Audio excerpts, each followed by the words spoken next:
Hey everyone, I'm back today in a slightly different location. I just felt like I wanted to make a very chill video, just kind of sit wherever I'm sitting and just hit record and do one of those old school talking videos. So today we're going to do that.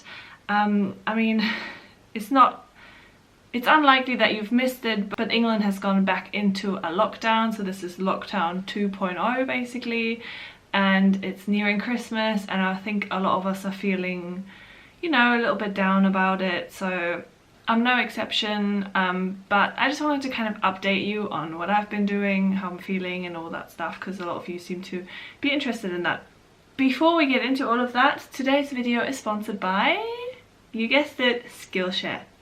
Skillshare is an online learning community with so many classes where you can learn almost everything, I would say.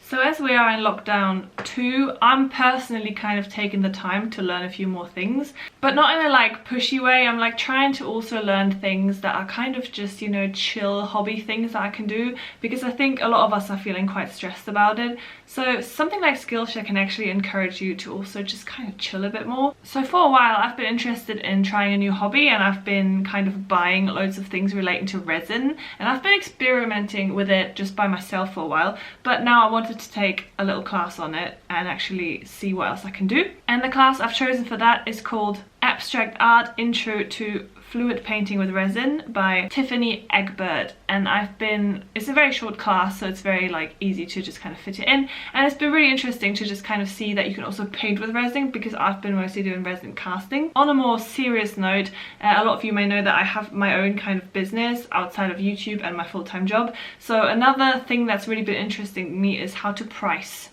work. So the class Pricing Your Work, How to Value Your Work as a Freelancer by Peggy Dean has also been very interesting to me. So yeah, these are just two of the classes that I've been taking. I can't say enough good things about Skillshare. It's less than £10 a month if you go for the annual subscription.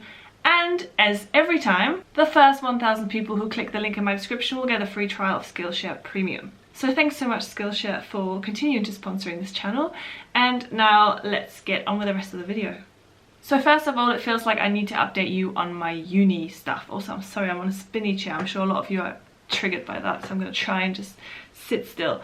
So yeah, uni. I have finished. Last time I talked to you, I was in a frenzy because I had only a few weeks to hand in my dissertation and I wasn't really ready. And to be honest, not much changed. So the night before my hand in, I was just scrambling. I still had to write like 1,000 words. My table of contents wasn't ready. No one has proofread it, and no one did proofread it in the end. I just handed it in once I finished writing, which I don't recommend. And yeah, I handed it in. I hit the word count. I was okay with it. I didn't love it, if I'm honest. Like I thought it had good bits. Like some bits I obviously put my time into, and other bits I kind of knew weren't great.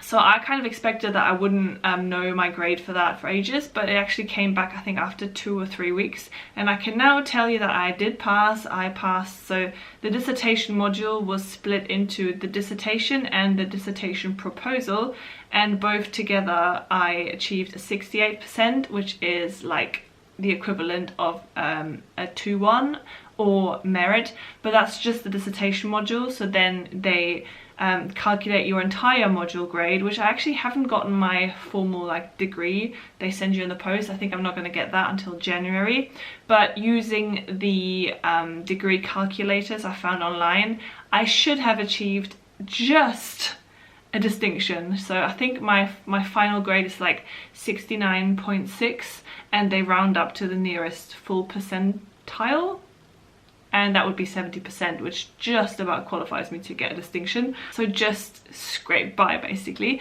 So I'm happy with that. I can't believe it's over. I'm so happy it's over. And yeah, now I just have to pay off my student loan, which I have already started doing. I pay off via my salary, but I also have started making voluntary payments.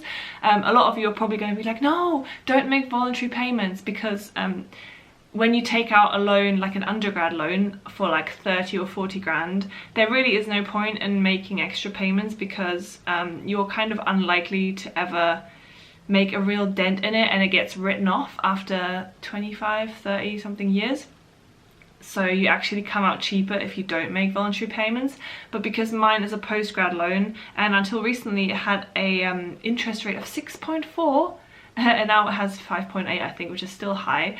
And I only took out, you know, I didn't take out tens of thousands of pounds. I only took out enough to cover the tuition, really.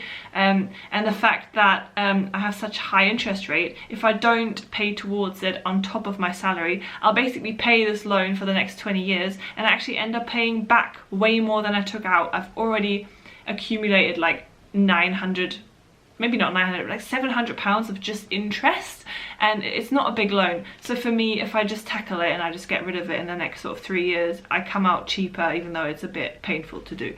So just an explainer for that. Don't worry, I did the maths, and it actually comes out better for me if I just pay it off quickly. So that's on uni. Very happy with that. Again, so happy it's over. Then what else? A lot of you have been asking about Tate. Tate's totally fine. He's in the other room. He just ate a pig's ear and now he's like snuggling his little blanket. I don't know, he went to a Dachshund hotel recently for the first time, and he stayed there for 4 nights, and I was a bit worried about him because I've never been away from him that long, but he did absolutely fine, even though when we picked him up he basically crashed for like 2 days and just slept. So yeah, that was funny. But yeah, he's really well. He's obviously enjoying that everyone's home because there's another lockdown. I mean, you know, I've been working from home anyway, but we're back home pretty much 24/7, so he's happy about that.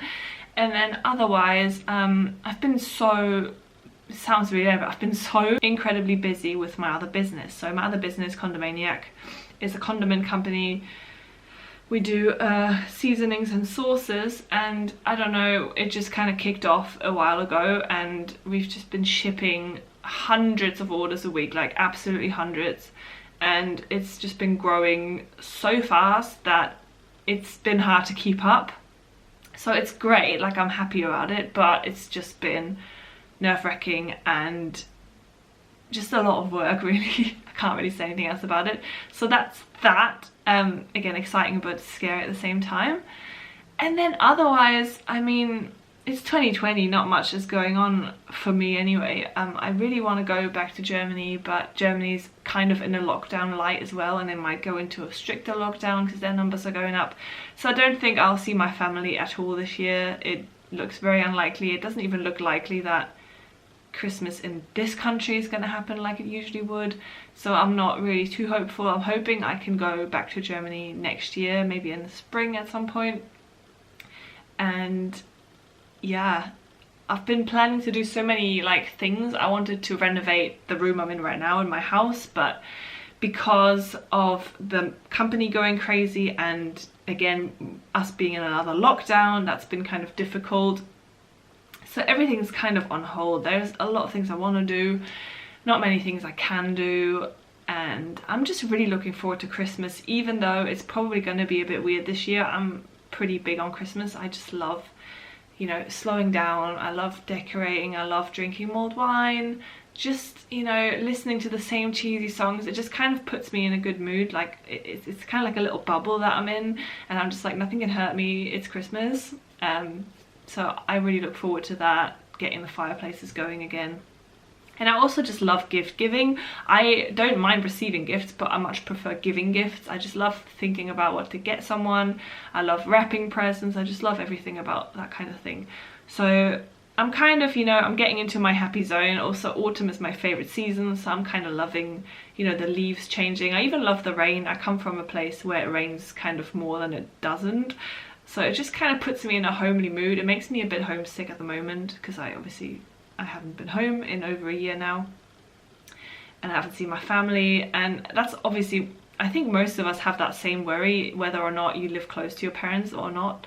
Like my parents and I only have one remaining grandparent, but they're obviously getting kind of old, so I worry about them because my dad works and travels a lot still, so I don't know, I just worry about him. And my mum hasn't been working much because she works in a hostel, I think, and they've obviously not been open for a long time. They reopened, but now I think they're only open reduced hours, or I don't know, she doesn't work much at the moment.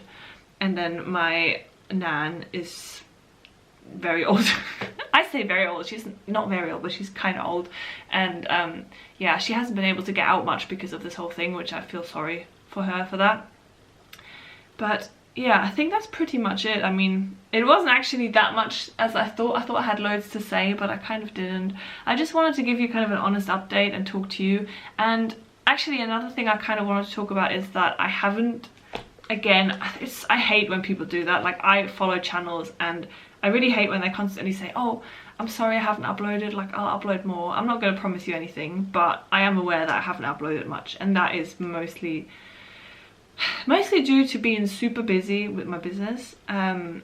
Also not much going on because it's still Corona time, and also I don't know, I'm a bit uninspired. I've said this like years ago, but I am just a bit uninspired, and I'm starting to feel like YouTube hasn't changed as much as I have. Like, I just don't know if YouTube is my platform anymore. I hope it can be again, but at the moment I'm just not feeling super positive about YouTube. So I kind of upload, but I kind of don't, so I'm sorry about that. Sometimes I get like a spur of inspiration and then I will make a video, but other times I just don't. So we'll see what happens. Let me know what kind of content you want to see. As always, it does help me when you like give suggestions and I see something where I'm like, oh, I could do that. That sometimes inspires me. But yeah, thank you so much for watching, for some of you a long time, and I will see you in my next video one day. Bye.